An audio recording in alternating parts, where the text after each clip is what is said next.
told the number one fear people have is speaking in public. It's the one fear I don't have. Join me for the Love Speaks series, where we leave fear behind and we speak love. Loving our story, loving speaking, doing what we love, loving each other, and loving ourselves. Our stories are what connect us and make us better humans. So join me and my Love Speaks friends for some stories, some laughs, some inspiration, some speaker tips, and some unexpected truth. It's the Love Speaks series, where a little bit of love goes a long way. Welcome to the Love Speaks series. Here's your host, Sally Lou Loveman. Okay, so as an admitted do what you love enthusiast, we are speaking my favorite thing today, which is doing what you love. And we are speaking with someone who literally, my favorite word, could be on the poster for doing what you love. He happens just to love the work and the industry that I happen to be terrified of, which is flying. So I have him on speed dial, of course, on all things airplanes. But he is one of the travel industry's most well-known and respected analysts and advisors. After years with TWA, Continental Airlines, and Forrester Research, Henry began Atmosphere Research to provide independent, objective, and trustworthy research on travel industry marketing, product distribution, digital commerce, and future trends. He's on an airplane more than he's in his own bed. He speaks to more audiences, I swear to God, than Oprah does. And he happens to be, you can laugh, and he happens to be my brother-in-law's brother, which makes him family to me. Please welcome the guy that I literally always refer to and his story, and I can't wait for him to share it with all of you because he is so Love Speaks. My friend and brother, Henry Harteveldt. Hi, Henry. Hello, Sally Lou. Hello. Hi. I do not speak to more people than Oprah, but thank you. You speak to more people in audiences because, okay, fine. She's got a stadium tour for her WW tour that was happening. But like, I'm telling you, you are speaking all the time, and you are. Henry is like, you just say, people say Oprah, they know her. You say Henry in the travel world, and they know who you are. You don't need a last name. Plus, no one can spell your last name. So your Henry in the travel world has clout, and I saw it with my own eyes, which we'll get to. But let me just start with this. You were raised really, really well. Never knew your dad. I knew your mom. You are a gentleman, and that doesn't just happen by accident. It happens because you were really, really taught to be that way. And I can't thank you enough for being so lovely and welcoming to me. I feel your love every time I'm with you and not with you. And I just wanted to start with that. I thank you for being such a lovely gentleman and a scholar. And so I want to ask you, how is love speaking to you today? That's always my open question when I remember to ask it. How's love speaking to you? How's love speaking to me? Well, I have on my desk pictures of my partner and my mom and my dad and extended members of my family. Aww. And so, love speaks to me through them, through the memories, through Right. what they taught,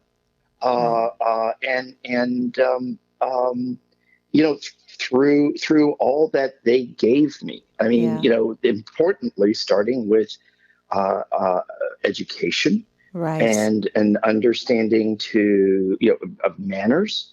Right. And they did a tip-top job on that. Yeah, well, thank you. And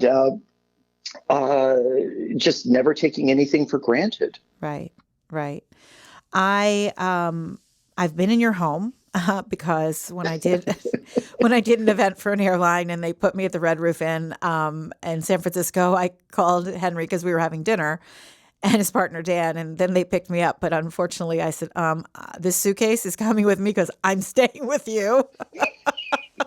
So I had the pleasure of being entertained in your beautiful home, and I will say it was there in your office a lot of model airplanes. I write about this on, I don't know what page, 28 in my book, Speak, Love Your Story, Your Audience is Waiting. I'm a full-on like talk show guest now because I now can drop my book title. And I was going to read it, but I don't want to read it. I want to hear it from you. Tell us your story on which makes you the poster child of Love Speaks, because I want to hear about the smells and the sounds and the feelings and the whole, your dad traveling.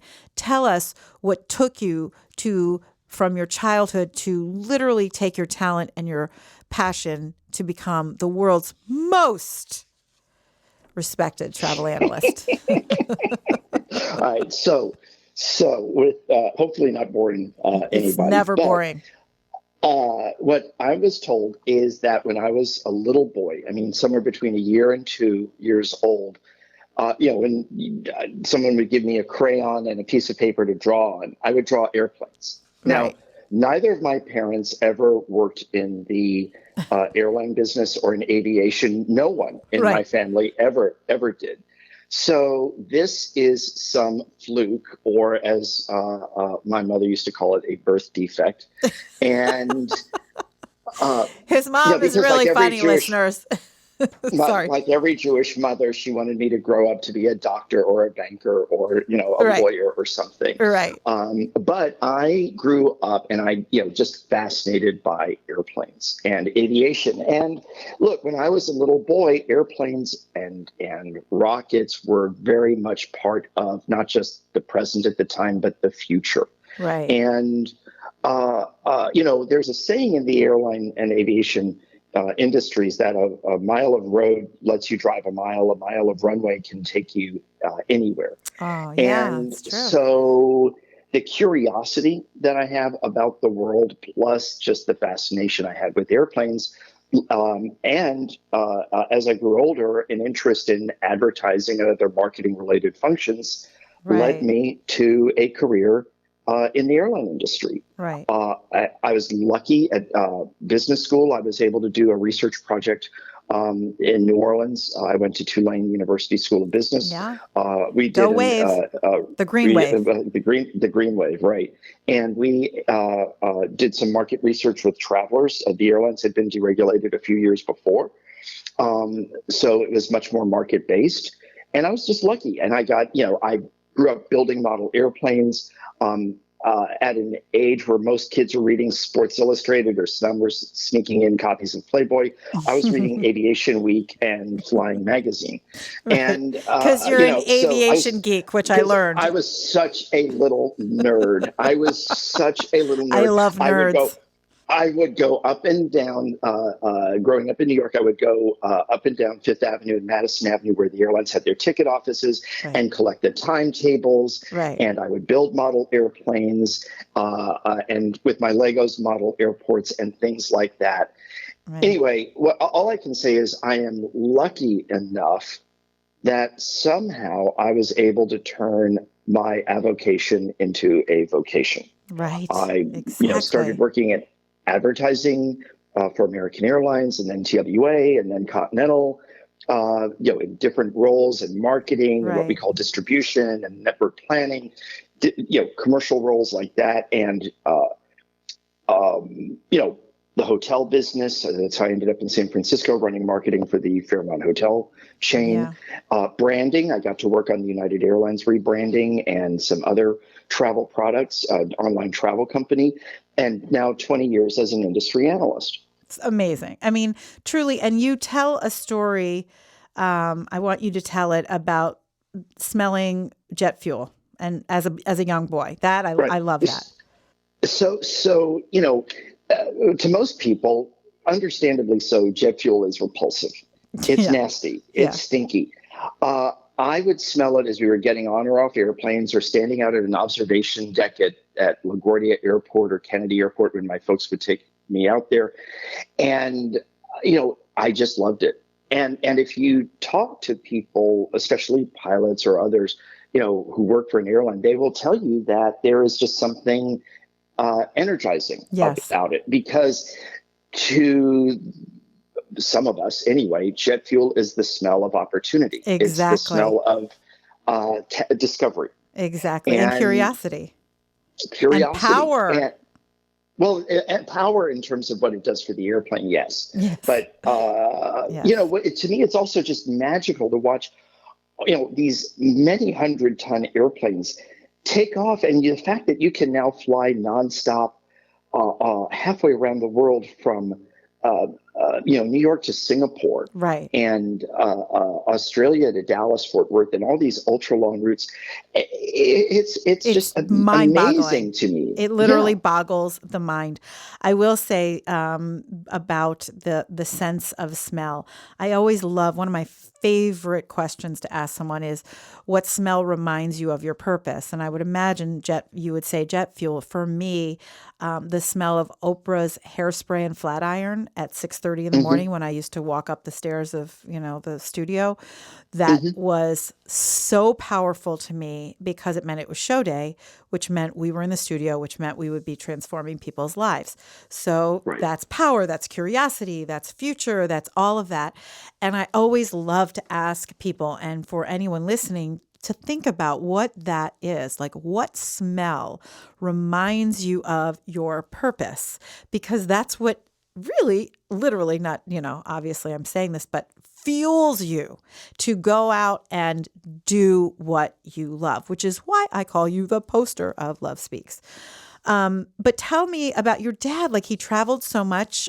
He was a jeweler, Hmm. and he this is back in the day where manners really did like exist, and like you would take your dad to the airport with your mom and send him off and then Hmm. greet him, also prior to, all of the security measures that we have now. But tell me about like young Henry going to the airport to send his dad off and how that affects you. Yeah, sure. So my father was in wholesale jewelry, and he imported diamonds and other jewels, and designed the the jewelry, and manufactured it, and he sold it mostly to independent jewelry stores across the U.S. But he would travel a great deal as part of his work. He had factories in Antwerp, Belgium, Okay. and Tel Aviv, Israel. Cool. He would travel elsewhere for business. And of course, he would travel a lot for work. Uh, um, uh, Also, something that contributed is my mom was from Dallas, Texas. And so her family was still in Texas. And we also had a lot of other families scattered in the South. Um, so we would go out with dad to the airport when he was taking a big trip, not all the time, but many times, especially when my parents realized I loved going to the Right. airport. And my dad joked that my first word was neither mama nor dada, but Boeing. And That's funny. and so I remember going out to the TWA terminal at Kennedy Airport when it was, an airport terminal, not a hotel. Right. And again, back then, we didn't travel as much as we do now. Of Travel course. was much more expensive compared to today. It was mostly for the very well-to-do, Right. or business travelers. Right. But it was so exciting, and especially in New York, you would go to what was the old international terminal where the foreign flag airlines were, like Lufthansa and El Al and Sabena from Belgium and British Airways, or BOAC rather at the time, and Air France.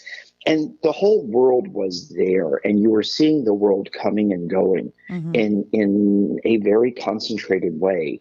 And my parents gave me a globe when I was a little boy, and I would just spin it and look at this, and we would study all of these different places in school. Right. Anyway, so going to the airport was just exciting. And back then, again, there were observation decks, and you could watch the planes land and take off. Not every terminal had jet bridges, the jetways. So Right. sometimes you could see the people getting on and off the planes using steps. Right. And I grew up at a very exciting time as the jet age had begun to take over, the introduction of the 747. I'll never forget the first time I set foot on a 747. Could just not imagine a plane being that large. Right. And how was it going to get off the ground? Do you remember how old you were? Do you remember how old you were? Yes. Sure. Let me date myself to the entire world. I was 10 years old when I was born in 1959. Okay. The 747 was introduced in 69, and the first time I stepped foot on one was 1970. I was 11 years old. Right. Wow. That feeling. I mean, first of all, we just spoke about, I mean, I have certain, like, a formula for a Love Speaks career, which is when an environment sucks you in and pleases all 5 of your senses, to stay in that area, and then, of course, to use your talent. So here you are, you love this, your senses are being just feeling it all when you're at an airport. Besides just the feel of, and the smell of the jet fuel, the feel of the excitement of the travel. And so here you were wanting to be at the airport all the time, and you're using your talent of being curious. And so that all works. And I think that when we accept those things and we recognize those things, our careers become much more easy to define and to find, as opposed to, what do I want to do? What do I want to do? What do I want to do? So if people take time to really bring that sense of, okay, what environment pleases me? What is my talent? Where can I use it? And how can I use it? And that is a very easy kind of hack to get to understanding what you want to do. And now you are known as the voice of the travel industry, which is just really pretty freaking cool. Do you ever pinch yourself, I'm really glad I got those posters and airplane models? Sure beats those Playboy magazines. Yeah. Seriously, I still have a model airplane that I built as a kid. And the very first airplane that I was given as a little boy. And I really can't believe the fact that I've somehow been able to turn an avocation into a vocation, because I realize it's not always possible or practical for everybody to do that. It's literally a privilege. It is a privilege, and it is luck, and it is being in the right place at the right time. But here I am, and I was also very lucky that I got into this industry at a time when advertising and marketing were still very big parts of the airline organization. Right. And then I was always very interested in marketing research, being able to use that as part of my career throughout, and that in different roles, different companies. And that is clearly your talent, because that's what you've been using all the way through, your research. Mm-hmm. Your research. Yeah. Is it really true that, and I really hope it is, because I did include this in the book, that you, let's just hope so, that you learned to fly a plane before you learned to drive a car? Yes. Thank God. And by the way, yes. I do no research. I'm the worst researcher on the planet, but go on. No, Tell me about that. So most kids want to go to summer camp to swim and to hike and maybe sports or whatever it is. Right. Yours truly, again, being the son of 2 wonderful parents, my folks found a summer camp that taught you how to fly. Oh my gosh. So up in Bangor, Maine, and so it was called Camp Solo. And I learned I would be terrified to send my kid to Camp Solo, first of all, and then, go ahead and fly an airplane, and you're 10. Well, I wasn't 10. I can't remember if I was 14 or 15 at the time. Right. But I learned how to fly an airplane. We had FAA accredited ground school. We flew with instructors. I was too young to fly alone because you have to be at least 16. Right. So I was always with an instructor. But we went through the whole thing. We had logbooks. I even got to take my parents flying, which was a lot of fun. The best thing about that was when we landed, I greased the landing. It was that smooth. And the Delta 727 that was waiting for us to land actually said, whoever flew that plane, if you ever want a job at Delta Airlines, let us know. I'm That sorry. was That really is cool. so cool. That Yeah. is So so cool. Did you the ever want to be instructor a got, pilot? yes, I did. I So wanted to why be, I aren't grew you? up, again, many, many, many reasons. So one was I was learning to fly when the air traffic controllers went on strike, and a lot of them were fired, and the whole aviation industry went into chaos. And I was in college at that time. My dad also died when I was in Right. college, Right. and so when Dad died, Mom asked me to hold off on the flying because she was understandably concerned Right. about safety and my well-being. Right. And look, flying is not an inexpensive hobby. True. And so, then life gets in the way. But there was another thing, Sally Lou, that was out there. We go into professions where we see people like us or where we think we will be welcomed. And by the time I was in my teens, I realized I'm gay. And there were no gay airline pilots, or at least Oh, openly gay airline wow. pilots at that time. And in fact, and I'm not going to name the airline, but we were friends with an airline's chief pilot, and he had arranged for me to fly with a variety of different flights as part of a report I was going to do Right. on what it's like to be an airline pilot. Okay. I was going to write it I'm up for sorry. the Were school you still in newspaper, all college? of that. Okay. College. No, Got it. no, no. I was in high school, Oh, and male flight attendants had just entered the workforce at the time, or re-entered, I guess. And there happened to be a male flight attendant on this plane, and the pilots made terrible fun of him. oh, And then, again, you look around and right. you realize, oh, there's no one like me. I'm not welcome here. Right. So I stopped, and I chose to pursue something different. And in Right. fact, several years ago, I actually was at a conference, and the head of ALPA, the Airline Pilots Association, the then head of the association, I should say, and I were talking, and he said, "How come?" He asked me simple, "How come I wasn't a pilot?" And I told him, and he sat there and he said, he said, "I know it's a different world." He said, we do outreach now. There's now the National Gay Pilots Association, a whole bunch of other groups. He said, "But I wonder how many Henrys we Right. chased away Right. as a result of that." But Right. that is not just something for the airline industry. It's true Of for a course. It's lot for of different every industry. professions. And it's not just gay people. It's people of Of color. It's course. women. Of It's course. a lot. It's all But it's all of it, but right. what a pioneer moment for you. Even though you didn't do it, it's still like you're part of it. Like you got it, like you understood. You didn't feel Mm-hmm. that you would be really best served there in that role, so you took a different role. So you're making Right. different strides in where you are now, and hopefully pulling up people in your own Henry way, right? And there are Yeah. Yeah. many Henrys out there that are trying just to be who they are in the environment and in the industry that they want to be in. And thanks to people like you, they can. So, Right. Well, and there's also something else. When Dad died, I remember sitting in my room. This was the day of the funeral, and a family friend came back.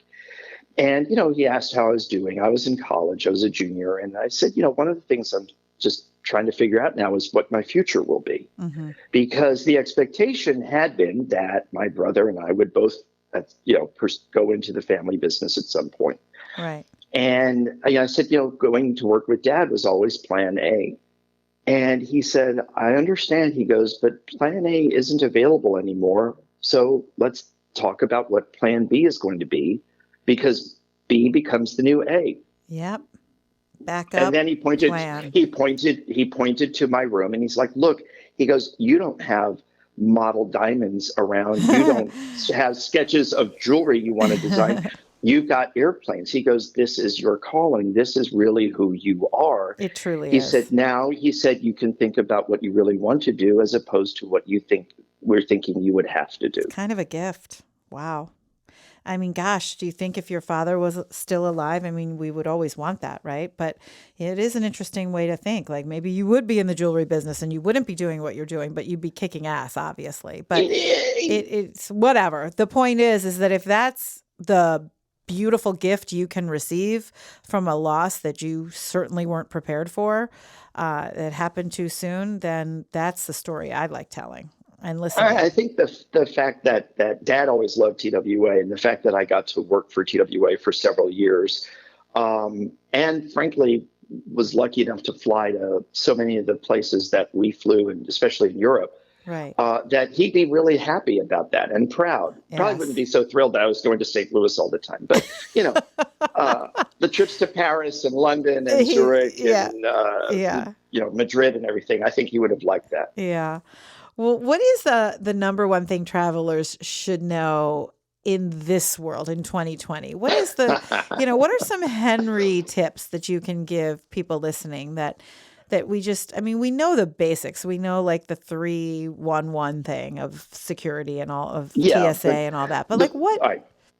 So the first thing is that always allow extra time. If you're traveling to an airport, allow more time for a connection than you think you may need because delays occur, traffic problems occur.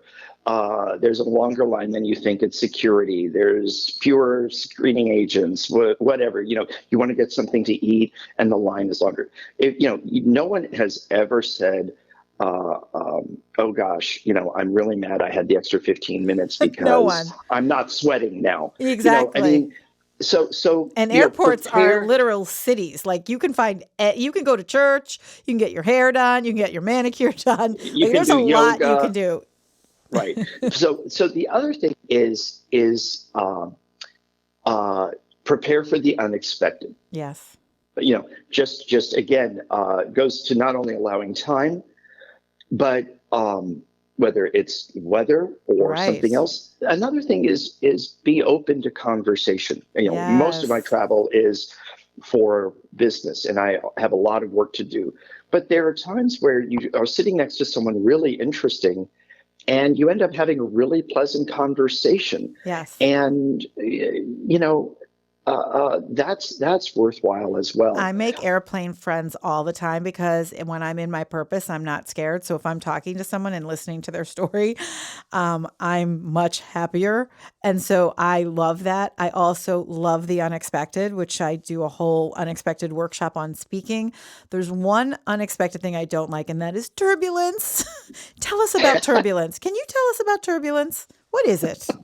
It's an act of God. I mean, well, I will say this. There is technology now that is emerging, and some airlines are using this that will allow their pilots to detect where turbulence may be and then to avoid it. Okay, so, I like that. I don't want to mention airlines because I don't want this to turn into a commercial. No. But there are some airlines that have spoken about this, and it does help. I'm not a big fan of turbulence either. It's fun for maybe 5 seconds, and after that, it can be annoying and sometimes even downright scary. But is it really like a pothole in the road? I mean, is that the way we need to look at it? It is. So something else to remember is that airplanes today are built far better than they were 10, 20, 50 years ago. Right. The airline industry, the aviation industry learns from mistakes. And these planes are built and tested to levels of stress that they would probably never, ever, ever encounter. Right. But that they want to make sure that if for some freak reason they do, everyone will be safe. Right. Right. Okay. All right. I'm feeling better. What's in your bag when you travel? Like, what are the must-haves that you travel with? Okay. So I always keep my passport with me. Because it's a great alternate form of ID. Right. In case there's a problem with the driver's license. Right. As my partner jokes, you never know when you're going to get called to go to Paris for lunch. If you're Henry, that is true. You Um, guys are so bougie. I love you too. but not in a bad way. We're No, not bougie no. in a bad Bougie way. is a compliment. I love All it. right. Anyway, but what's in my bag? So What's in your that bag? I always keep lip balm Right. because you get dried out on an airplane. Mm-hmm. My technology powered cords, because Of you have to course. live life charged at 100%. Right. But also a sketchbook. Oh, tell us about that. Sometimes I'll just try. I am just as I could draw an airplane before I could drive a car, Right. I can draw an airplane. I cannot draw people. So but I will sketch out the window of the landscape or things like that to keep myself occupied if I'm not watching a movie or reading a book or news on my tablet. Cool. That's very cool. And I traveled with you once because of an airline event that I got hired to speak at the event, and you were invited because it was the farewell flight, which I didn't really appreciate them calling it that, but whatever, as the fearful flyer. But it was the farewell send off to the 747. Okay, so Well, yeah. so you and we are now put together. We can name this. Yeah, because because you it can was Google so it. special. Yeah. It was the farewell flight. It was the last United Airlines flight of the Right. 747, Right. and it recreated their first flight, which was from San Francisco to Honolulu, Hawaii. Right, which we did together. And it was magical. It was really cool. I had a really bad headache for some reason, but it was really cool. And everyone was dressed in the period, and that was really fun.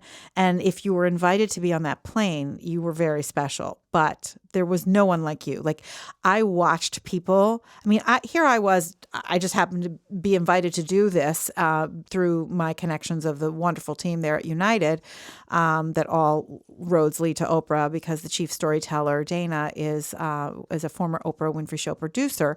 And so, but here, Henry, my brother, basically is freaking rock star status. Everyone is like, there's Henry, there's Henry. You're walking through, you're a freaking rock star because you are the voice of the travel industry.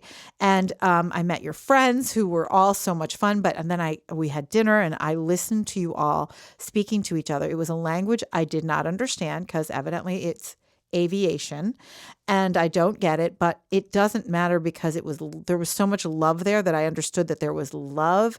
And you said you were a nerd growing up. I find that nerds are really people with passion and love. That is what being a nerd is. If you love something I much, think that's fair. Yeah. Yeah, if you love something so much and you're so into it, that is basically called love and passion. So I think we should change that term, but whatever. I think nerds are lovers, basically. So I'm listening to all of you talk about something that you love that I'm terrified of, but it gave me more power. It gave me more of a feeling of I shouldn't be scared of this because all these people love it. So that really was helpful to me. But what was so cool is to watch you from afar and seeing all that came from, little Henry drawing pictures of an airplane to the voice of the travel industry. So I'm not going to ask you to respond to that because I know you wouldn't. But all I can say is when you do travel, are the perks enjoyable? I don't. Okay, so I get no perks. Okay, Really? Yep, absolutely. So if I earn frequent flyer status with an airline, it's because I have met whatever the qualifications for that are. Got it. As an analyst, it is Illegal. essential that I be unbiased, Right. objective, and Right. trustworthy. Right. So if I say something good about a company, It's because or you've bad, experienced it's because that praise or that criticism is legitimately earned. Got it. So I don't accept any or ask for anything. Now, if you have worked in any industry over time, you've got your network of colleagues and friends. Right. To your point about the lingo, the jargon, every industry has its jargon. But the airline industry, as big as it is also small. And so Exactly. I have run into former colleagues from different airlines, and it's lovely to see them, whether they are in the main office or sales or a flight attendant or a pilot or whoever it may be. Right. But it's not like when I'm check in, there's a signal that goes up that says, "Oh, Henry's coming." There's no confetti. This is there's no confetti. There's no glitter. This is not "Hello, Dolly." You do not have people singing and dancing, Dolly. going, "You're back where you belong." I thought it was. It is fun. And again, this is something that I do miss. I mean, the excitement that air travel once created, the fun environment on the plane. It is wearing gloves. Understandably, that I don't miss. But I never really had to. But yeah, I know. But what I will say is, I do think airlines can do more to make flying fun again. And you do see, the flight attendants doing what they can to try to make it a more pleasant environment. But it's tough. I will say the one thing that I think the airlines can do better, and I want to know how you feel about the industry. And I know that the golden age is coming or whatever, but I always find, comes from, and I've probably already said this to you, but as the audience producer in me, I'm all about moving people. And I always say you need a visual to move people. So we always use wristbands at the Oprah show. And if you're this wristband, you go here, you go here, you go here. And I always say, because you said the unexpected happens, delays happen. And I always say when that plane lands and the flight attendants say, let the people off who have connections first, and they say it, but then they don't implement it, which drives me crazy. And I'm like, wristband those people. You know who they are. You've got the manifest. You got the chart. Give them each a wristband so that even if they're sitting on the window, they're going to climb over you to get to their flight. And I'm always thinking, why hasn't the flight industry, or the travel, or the airline industry thought of that? Because it would save so much money with rebooking and all of that. But that's my thing, and that bugs me. But tell me, I don't need you to analyze that, sorry. But tell me how you think the airline industry is getting better. Like what's coming for us? We talk about the so-called golden age, the black and white pictures, right? Frank Sinatra or Elizabeth Taylor at the bottom of a set of stairs going up to to jet off somewhere. And sure, those days are gone. But I will argue we are in a new, different golden age. That's what I mean. Like, what's the new golden age? It is far safer. Okay, Miss Fear of Flying 2020. Thank you. It is far safer to get on an airplane today than it was even 15 to 20 years ago. Pilots are better trained.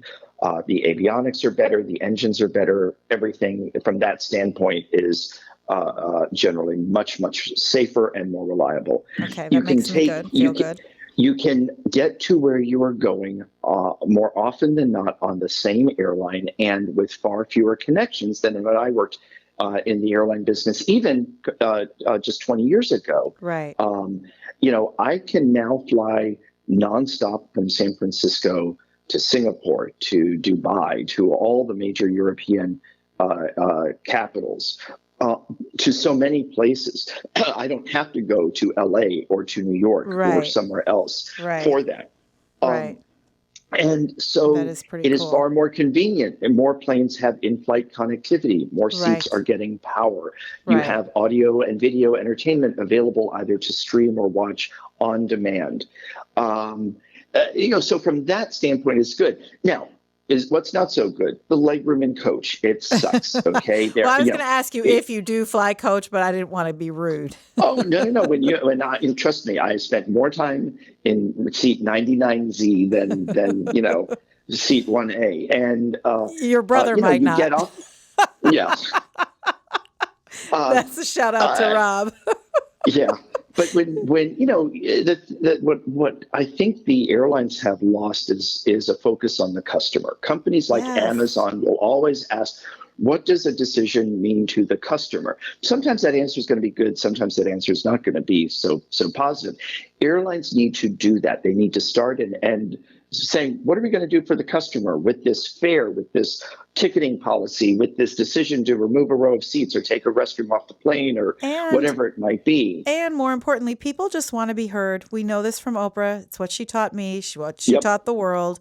People just want to be heard. And when we ran our customer service at the Oprah Winfrey Show and people called or people wrote in, I called them if they had a complaint. All they wanted to do was have someone hear them. And so and it always made everything better. And we learned. So when weather happens and you've got 100 people standing or 200 people standing in front of you and everyone's at level 10, if people just could be trained to know that, like, hey, I hear you, I get it, and I'm going to help you. I don't know what I can do right now, but I'm going to help you. It just brings everything down. And because I've been in places where I see gate agents like yelling at people, and I'm thinking, why? Why does it have to be like that? Like, I know stress raises everything, but it just feels like the whole travel world of people working face to face with the traveler could use a nice Love Speaks workshop. You know what I'm saying? It's like we all just need to talk nicer. Right. Well, and I think that's important. That's important for us as the traveler to remember. Yes. Pack your patience. Something bad happens. You have to remember that gate agent or a flight attendant or a pilot did not cause that to happen, and they certainly don't want it because their workday is being affected as well. Right. So yelling work. Accomplishes nothing. Nothing. I have seen agents stay at airport gates until wee hours of the morning when there have been terrible delays because they feel they own that flight, they own that problem, and they are the airline's face to the customers. Right. And those are the people, everybody understands at that point what's going on, and you don't have the temper tantrums. Temper tantrums rarely get you anywhere, and they don't work for us as little kids, and they're not going to work for us as adults. No, definitely not.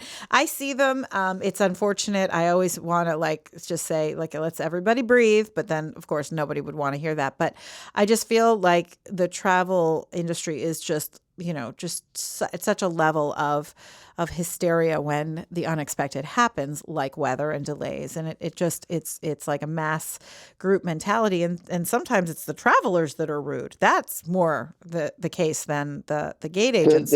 Yes. The sense of entitlement that some people have. Well, I'm a triple titanium exalted status person. And, okay, great. But hey, the fog is not going to part for you. The snowstorm is not going to stop snowing for you. Right. The flight that's delayed is not going to arrive any faster because you're standing at the gate yelling at that poor agent. Right.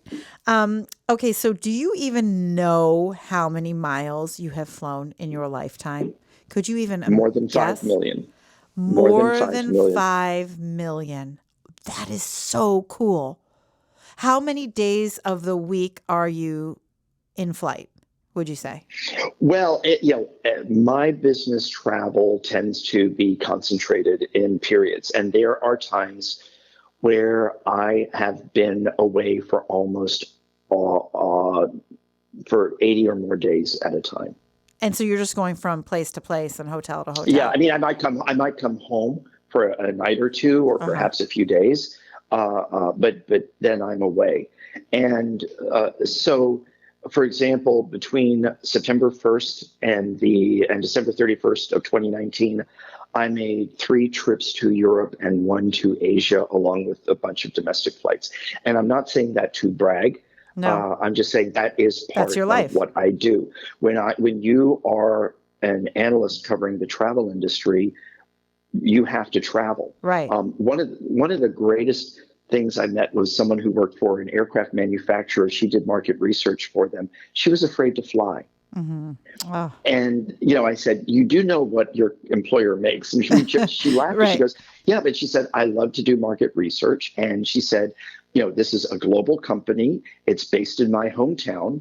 So she said, the irony is I don't have to travel for work. And she That's said, and when interesting. travel does come up, she said, I can send people to those meetings or events, so I don't have to go.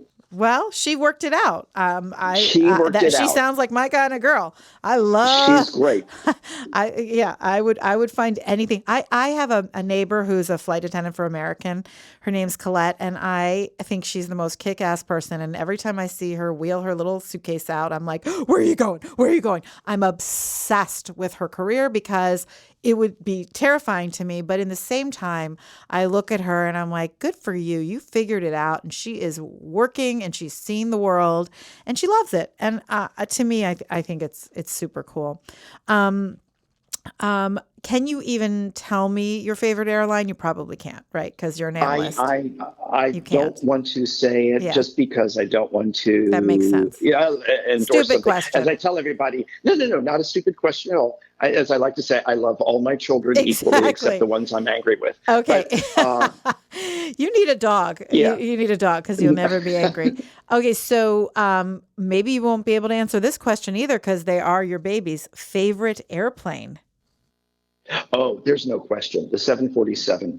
It was your favorite airplane. Yeah. Now, Well, now it's still flying. Well, it's still flying. Some airlines still have it. Right. After that, I would say that I like the Airbus A350 and the 787 Dreamliner. Oh, of course you do. I want to be on that Dreamliner one day. Window or aisle? Window. Window. Okay. Travel app that has changed everything for you? Oh, goodness. That's a really good question. Well, thank you. You know what? I will tell you, it is not the answer you are going to think it is. Okay. It is an app called City Mapper.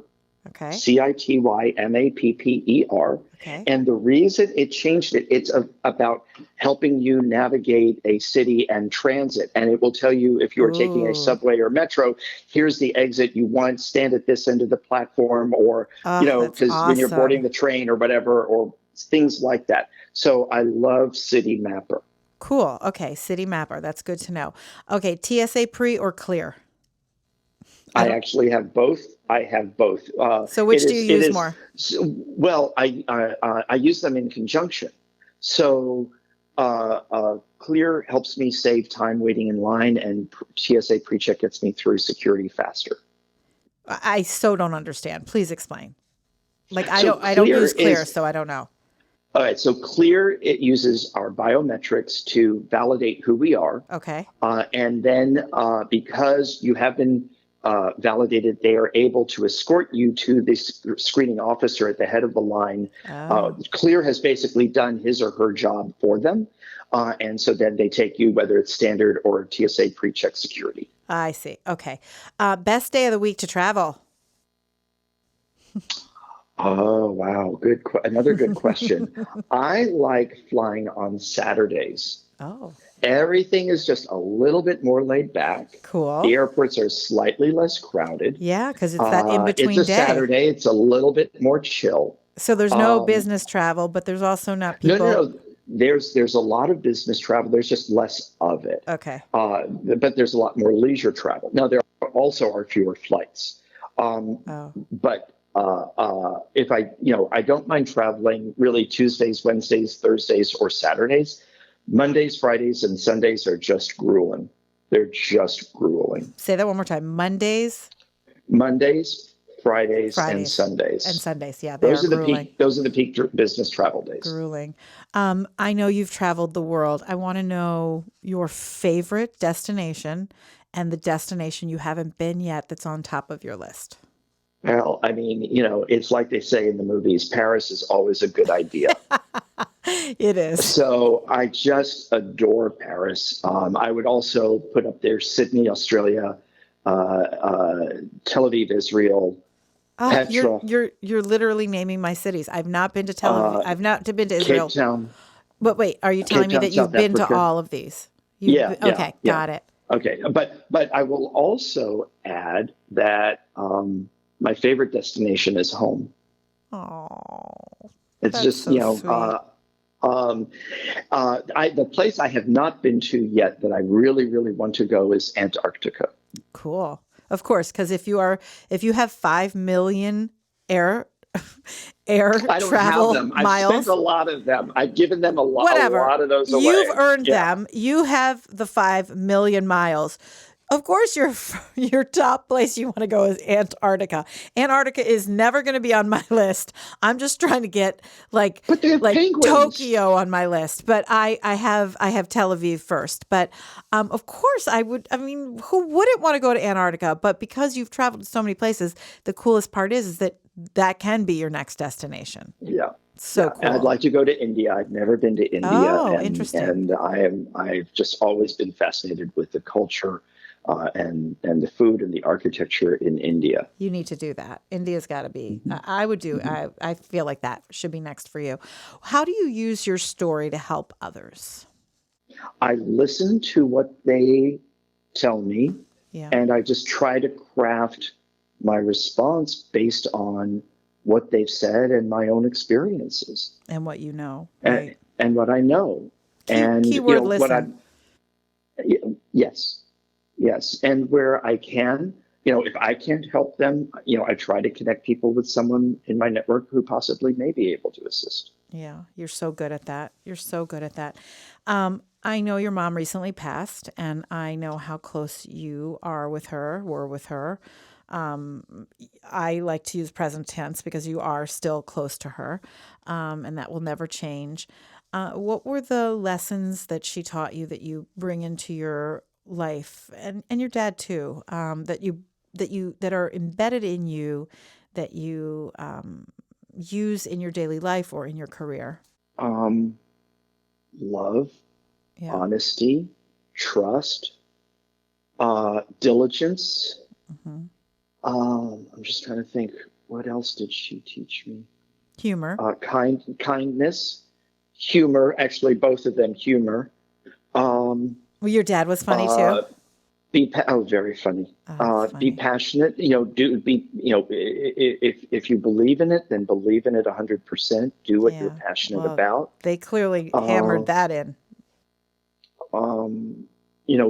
Give far more to others than you expect to receive back. Yeah.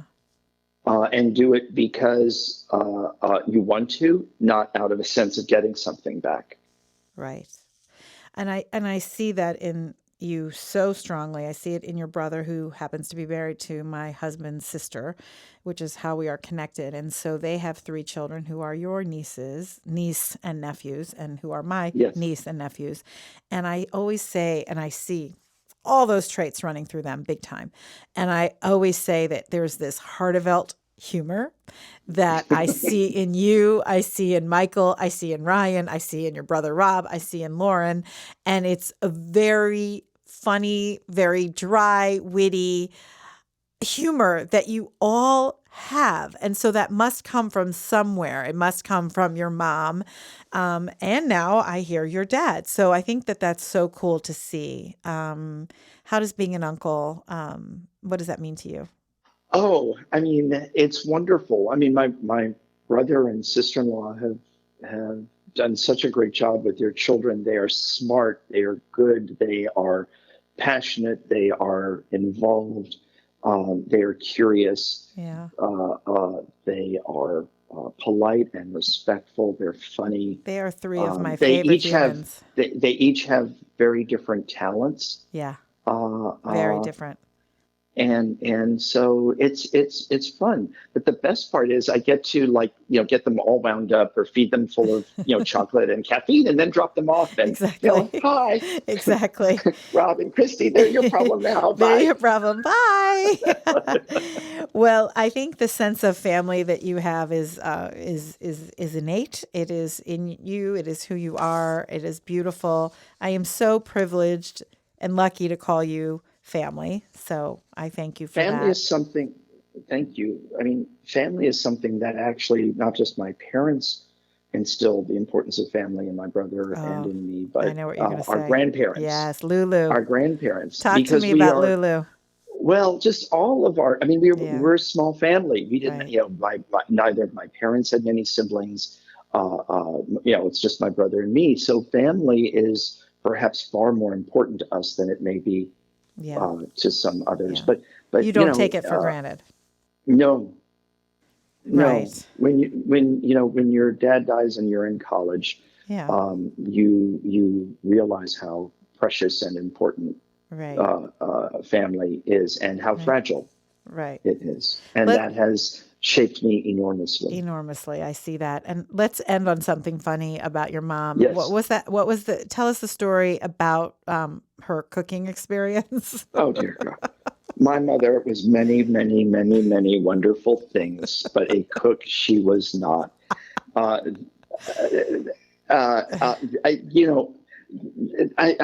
really. I've stumped you. I was working at TWA. Mom called to invite me home for dinner. She said she would cook. I was already scared. I walk into the apartment. The smoke alarm is going off. The dog is barking and running around, chasing herself in circles. Okay. I go running into the kitchen. There is smoke billowing out of the oven. I turn the oven off, open the door, more smoke. I go in. Mom's on the phone. What are you doing here so soon? Mom, it's 7:00. It can't be. I just talked to you. No, that was at 4:30. What's going on in the kitchen? I put the hamburgers in to defrost. After I spoke to you. Mom, they've been defrosting at 350 degrees for 2.5 hours. For 3.5 hours. They're done. No, 2.5 hours. Yeah, they're done. I said, we're going out for dinner. And then you put the smoke out, or the fire out, whatever it was. The smoke stayed in that apartment. The stench of that smoke stayed in the apartment for, I think, 3 or 4 days. Well, let that story serve you to comfort you and laugh and remind you that your mom is freaking awesome and funny. Well, she was a wonderful woman. Yeah, she was. Just a marvelous parent, a wonderful friend. Yeah. Again, she encouraged me, and she even told me she loved seeing me quoted when I was interviewed. She was very funny. She once called me.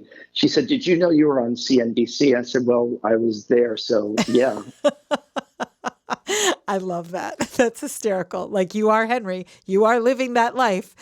Well, you are the most quoted person in our family. That is for sure. And in many industries that people are quoted in, you are quoted the most in yours. So if you've got a Henry Harteveldt quote, you are a lucky person. So I thank you for taking the time out of your day. Where are you, by the way? Are you in San Francisco? I'm home in San Francisco. Oh, yep. I caught you at home. How cool is that? Last question.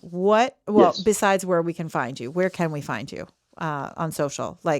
On social, you can find me on Twitter at H Harteveldt, and that is, as you said earlier, I've got the most difficult last name. So it's at HHART as in Tom E, V as in Victory, ELDT, and I'm also on LinkedIn. On LinkedIn. Now, on LinkedIn, I get all the time notifications of all your cool things that you're doing. So I love seeing all that. And I'll post this when this goes live. What is exciting you most in the travel industry right now? Just the potential that technology is bringing to make travel better. Yeah, that's what you said. That it can help. Airlines, and for that matter, hotels and other parts of the industry are working to use technology to personalize the offers, to make it easier to find the stuff that we want. Travel has become a lot more democratic in that it's a lot more affordable. A lot of things that used to be available only if you purchased the most expensive product are now available to buy a la carte, if you will. Right, that's nice. The world is far more accessible, which is great. But one thing that I'm also really pleased with is a genuine awareness on the part of the industry of its role in sustainability. So, there used to be lip service and greenwashing and stuff like that. It's genuine now. They realize that they have a role to play in reducing emissions, reducing waste.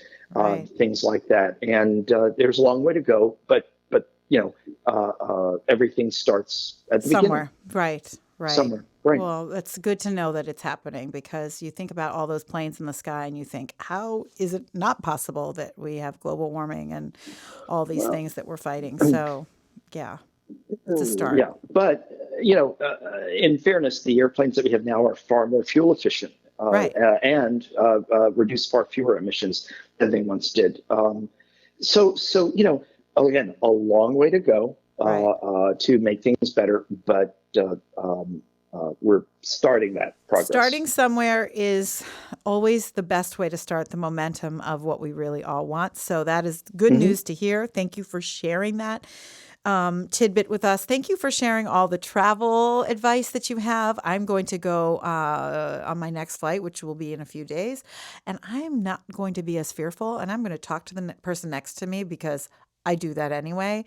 But I say, remember Henry's tips if you're listening about the tip part, and talk to the people that are next to you. And if they don't want to talk to you, then you can stop. But if they do, then you can have a nice, warm conversation with someone that you wouldn't normally have. It welcome the unexpected, except for turbulence. That's never fun. But know that it's supposed to be there, and that they're working on getting the technology to avoid those pockets of bumps. So that's exciting news to hear. That's very cool. Henry, enjoy being in your favorite destination, which is home. Thank you. And thanks for including me, Sally Lou. I wouldn't not. You're in my book. You are in my heart. And you are the poster for Love Speaks. Those posters that you had on your wall served of TWA and airplanes served a great purpose for you. And I'm so grateful that you have been able to turn your passion into literally your vocation. So it's wonderful. And thank you for being a guest here on the Love Speaks series. I'll see you next time. Okay. All right. Thanks. Thanks, Henry. Bye. Bye. I have loved speaking with you today, and I want to speak with you more. So follow me on all of my social platforms at Live Love Speaks on Instagram, Twitter, and Facebook. And if you want more stories like the stories we speak here on the Love Speaks series podcast, go to lovespeaks.com and pick up a copy of my new book, Speak. Love your story, your audience is waiting. To step up your speaking game and your human game, check out my blog while you're there. Sally Lou Loveman is a mom, speaker, author, former audience producer for The Oprah Winfrey Show, and founder of Love Speaks. Each week, Sally Lou and her crew have a conversation about how love speaks in their lives and how it can speak in yours. From kindness to composting, no topic is off limits. If you need a community to kickstart your heart, you need the Love Speaks series. Thanks for listening. Your Love Speaks.